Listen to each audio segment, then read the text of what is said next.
thì nó hôm nay đấy à.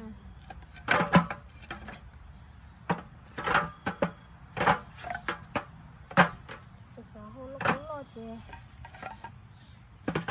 nó lo tôi là chè cái hết thì không tính có chè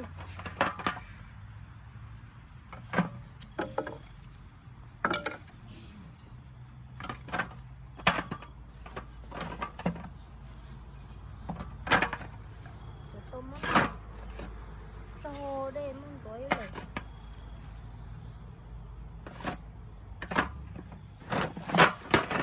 cái lúc đó cái tuổi cây đó nó chỉ có lệ xíuแล้วก็ไปhầu thế có đêm vào đêm nào rồi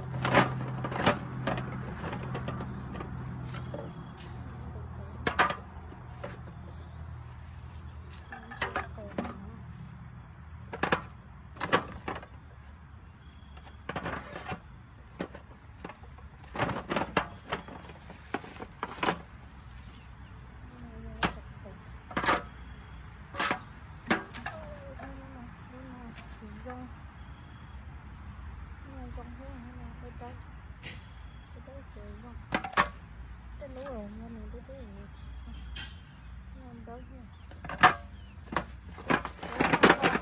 không cũng bò lên nó có chè vậy luôn cái nhỏ sán no nè thường thời tụi bọn nó sán no này là sán no là cái nhớ tiêu cầu ô tô trên cái lồng là bắt cổ cái lồng là bắtไปต่อแล้วรีบไปเตะพอดีเลยต้องรอ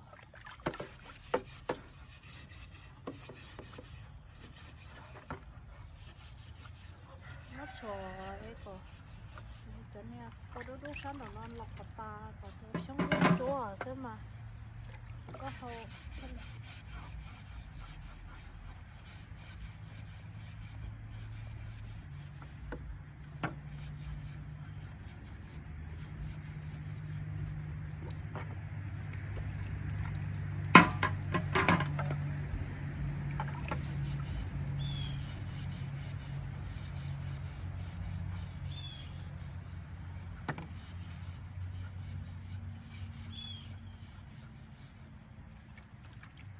ôi bé chị móc tôi cho nên sống nó chè cái tàu sum chè xía cái chè tôi cho nó cô chè tôi chè cái chè xe chè cái cho nó cô rồi nó sôi cho nên nó cơ cho nên tôi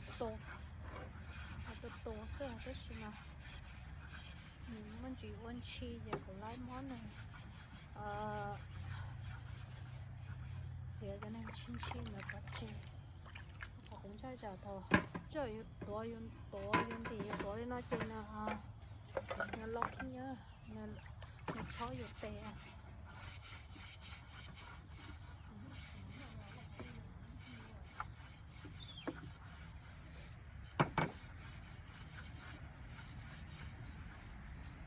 cái này mấy ai đấy có ta bóc cái chó lòi của yến nó đây là tê kìa đây là to kìa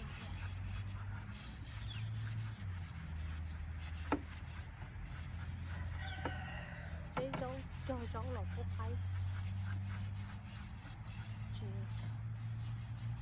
cho nó thì nó làm bảo chế phúc hay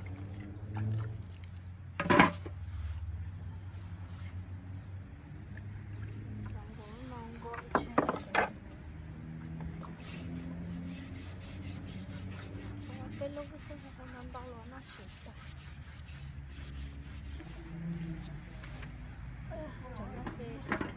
dầu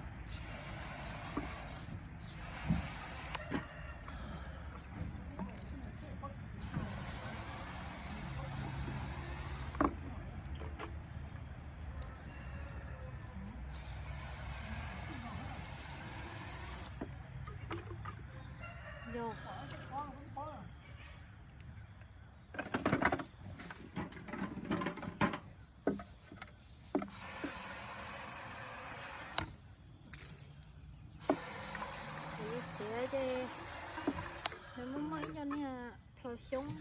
sống cho họ à. Chị tôi vô gọi rớt cho.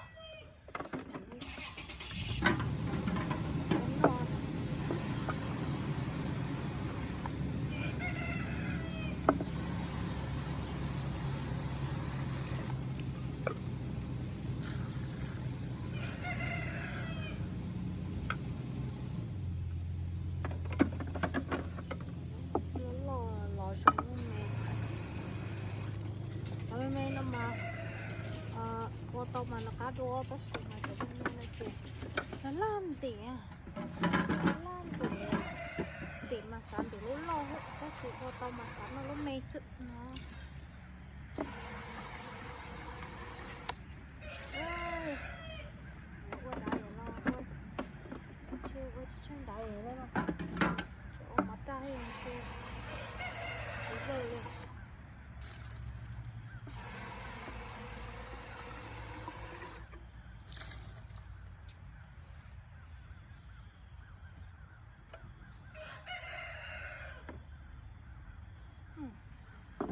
thông luôn để tao à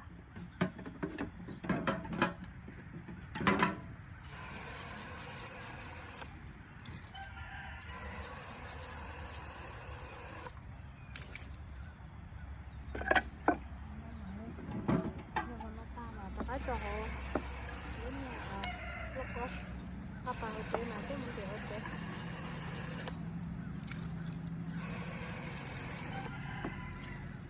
tapi mà do những món sữa mà tiền rồi rong nó sao mình chạy kem rồi cám rồi cho rồi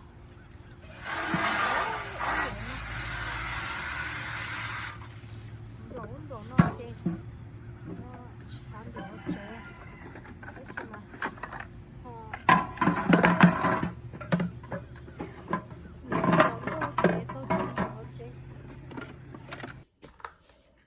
một trà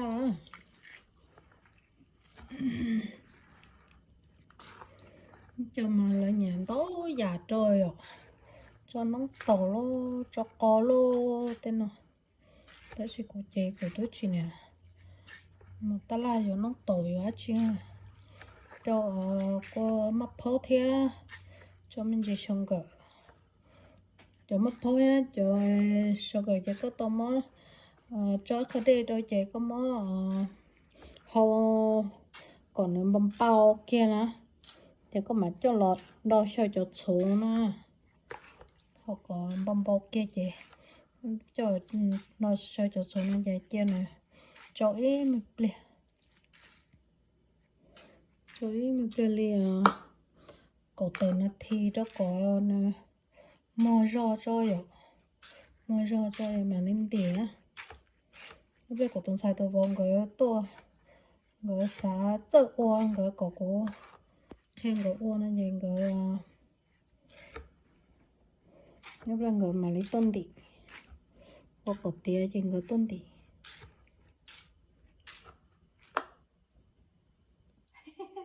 nó sẽ cháo vơi rồi đây một cái còn là gì dạ con này trên nơi mẹ ấy trên nơi con mẹ ấy có nhiều đọc được con hồn nọ à có khó cao à Don't say that on your chin. có bốn này à tôi mới chua mà mới chua con I'm not sick. but you uncomfortable you need some medicine Tức là nói tới chuyện qua chưa I know, I already went to ER. All the ER didn't give me nothing. có một tô cho nên doctor ấy nói chi My friend. nói chi quá chi I didn't go urgent care. I went to Fry to ER. tôi có một Like 2 weeks? yeah, 2 weeks ago. 2 weeks ago có The bài boxing thing was Yeah. on Saturday, right? Yeah, October. Yes, whenever y'all went to camping. We have it was a baby. We got there at 9? No, we got there at 8:30. Or 8:30. We stayed till like 2 a.m. Like 1:30 a.m. có một fry Yep. They did blood work at like 10:30. They were gonna release us at 10:30. But they're like, oh, they go I till think it was it was 10:30. Was it? Oh. 10:30. They're like, they go till let's do some blood work. It should only take an hour to get the result. 11:30, 12:30, and then 1:30. I go ask them, hey, where's the blood work? And then we just left because they didn't have it. And then the next morning they email us, and the blood work was already ready at 11:30 because Dr. Joe taught me. lỡ về lỡ yêu hoa lỡ rong đó đó là của anh ấy là nó mà này tiền đấy đó là có bao một khẩu phần all day even sometimes even 2 days tôi chỉ đâu không bự tôi lỡ rồi bài đã mà nhiều thế ở mất đâu lúc cô cho nó ok thở có cho con gì đó chỉ có mất có tôi tính là nó cho lấy xe cái kho lên nó còn này to chị này thế là mỏ chính của số nó chứ mà có chuyện mỏ tí là hồ nó chị thằng nó khơi tôi là mỏ tí số nó So about 1-2 inch. But liquid all the way up. Yeah, liquid chị có chơi không mẹ ấy lên nó rất là should be good. Ôi nếu chữ hấu nó thế là chỉ là quá cái hồ. Might have to just so that we can work in the middle. Too much. No, it's I reached the top already. I reached the top.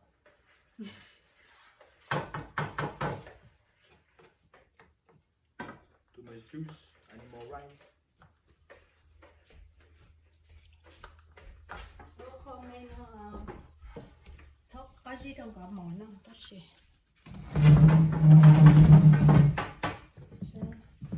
I have to get me something. Nếu chú có cho rice tôi cho chị lên đó hả? Thì nó đi dỗ lên đó.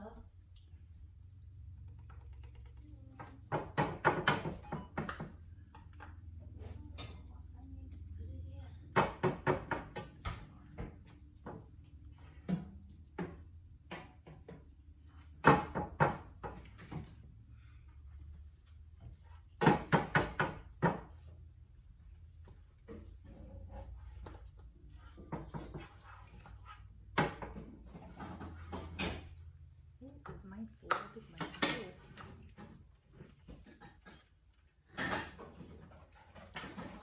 Mine's full.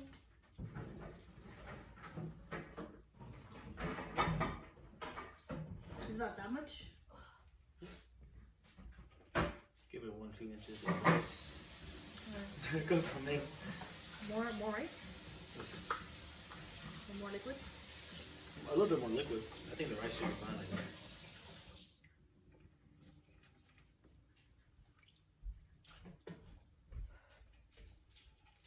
But how far up do I fill the liquid?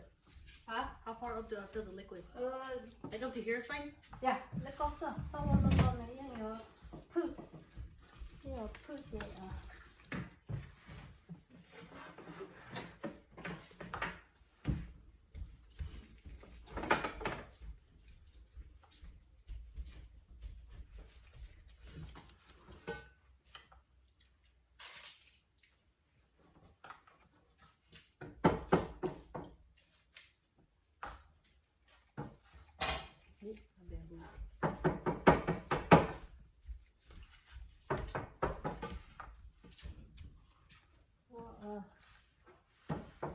Ở suy cho của nó còn mà hát theo lệ rồi chọn nữa.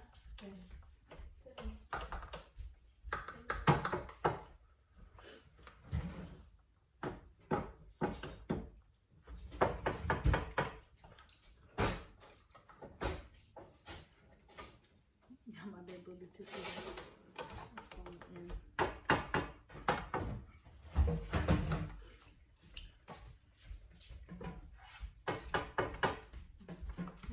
Nó canh chị chụp.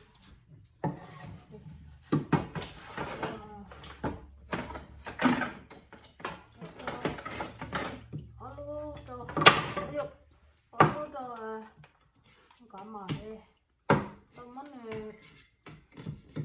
này phiêu lên này còn đây thép bóc này cả mà trong cả mà đi sáng nó có cái gì Cái này chắc phải không đấy. ta đi ngồi học học đấy.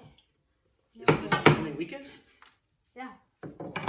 Hay rồi tôi cũng lái chạy cũng mới chưa lái cũng nhớ. Oh, you still trying to find people to cover the weekend? Yeah.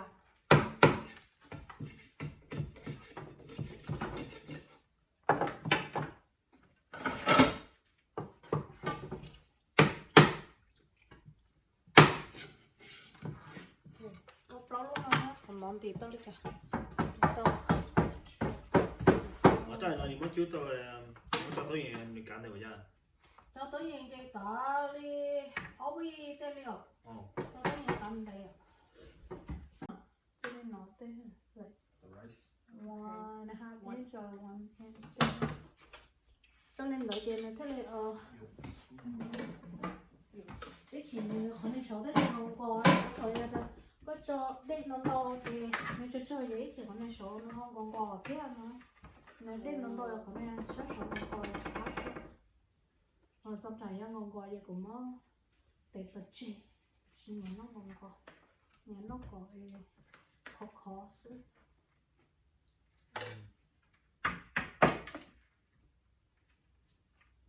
So 1.5 inch. Đến đi. Còn nước cho nó. cái có ha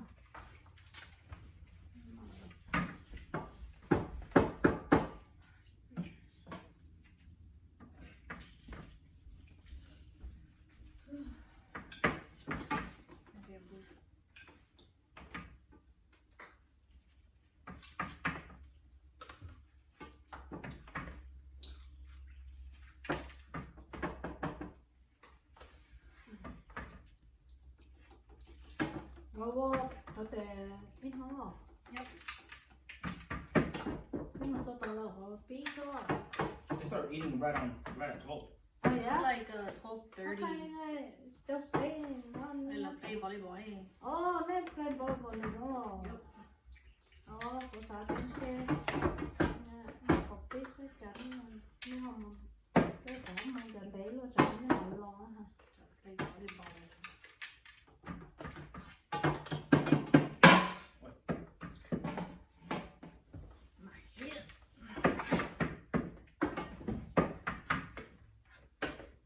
Get your jacket dirty. Just wash it tomorrow. Yeah. I'll wash them all.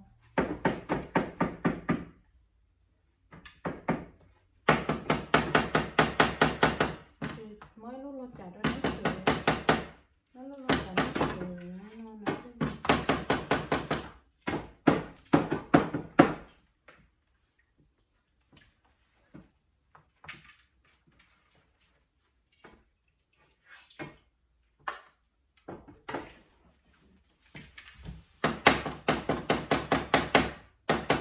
nó mà qua là chỉ có nhiều nó sợ cơ cái tổ của mày mấy nhiều ở tiền Cái sữa nhưng mà cái sữa make jello. I think matcha is easier. ô mà ra sẽ có số cho lộ mà của cả thì có thể ô cái tổ cái khăn tổ bộ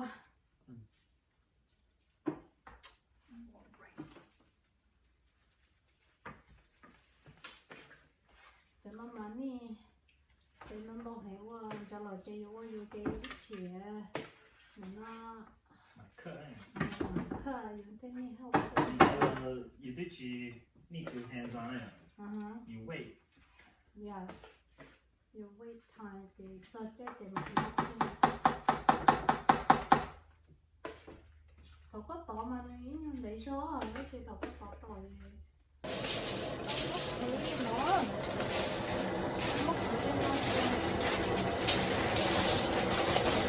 còn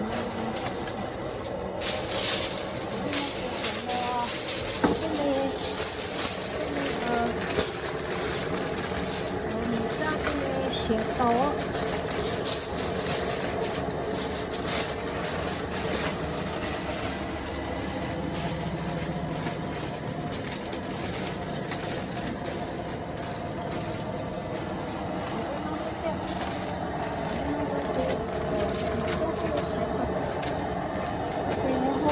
awesome one. Awesome one thì mà nó không chỉ chia nó mà nó khó. Còn nó những cái chú mà có cái chú. Tô một trà ơi. Tô một trà chè. Bây giờ bố cơ. Cái thầu mà bé ô tô mà bé thầu món này. Chú coi. cây mà chỉ tới chỉ cho nó chả này tới chỉ này chỉ tàu tốt cho nó rồi này chỉ tàu tốt chứ tới chỉ mấy chữ đấy cái thằng mà nó tàu cái này giao tới cho nó tới chỉ cho nó bé chín thì có trên từ tua cho nên nó chỉ nó hay nó mà phải oi thì cái như chữ giống mà chữ giống mà cái đó nó chỉ được chỉ nó không nó bây giờ chữ hay giống cái này cái trong đó có chỉ chữ này à cái này cái này cứ sau là mất thời tới chữ chia rồi cái bé khổng nó thì mà mấy mất thời được cái nó ơi mà hơi lừa đấy thì chạy mò nó đó xe chờ lâu thấy nó mất ra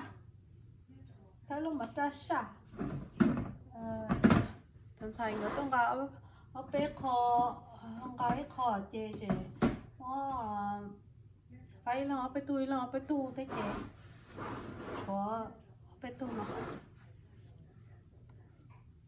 nó giờ mẹพวกมันเนี่ยชอบพยันเจ้าเนาะเนี่ยพยันดักกันเนาะพยันดักเนาะนั่นเจ้าแต่สิ่งที่เราพอนั่นเจ้าเนี่ยว่าจะเจ็บป้อมหมดตอนนี้แต่เจ้าตอกเกี้ยเจ็บเกี้ยตัวเจ้าเนี่ยตอกเนาะ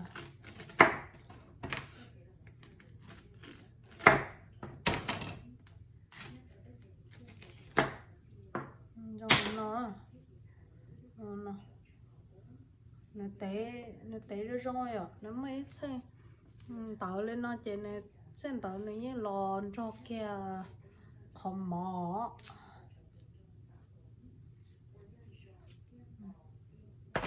nó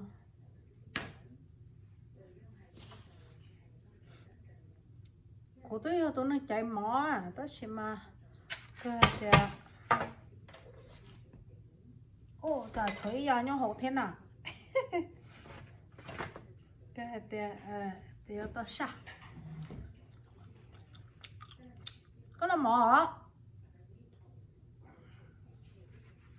có bao nó mò nó hả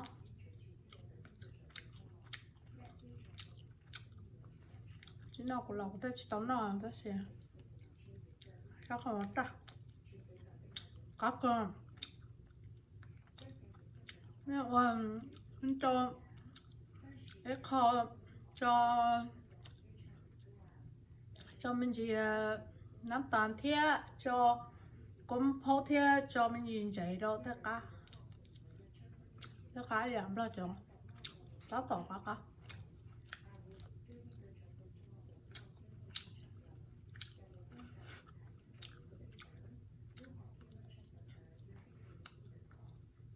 cái thứ mà nó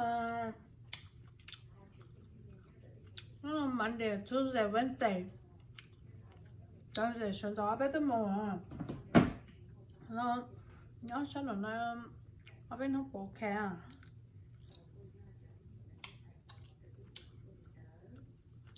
nó cho tất nhiên khó nó quá này nó sẽ cả hết nó có tầm nó cho đi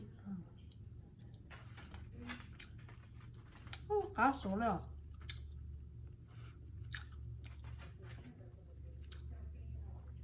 nó một trăm cá số thế thì dùng mỏ này dùng tôm mỏ này nó chọn nó chè cắt hồ cái ở đây chọn nhà nhốn rồi mỏ này nè có to cái nữa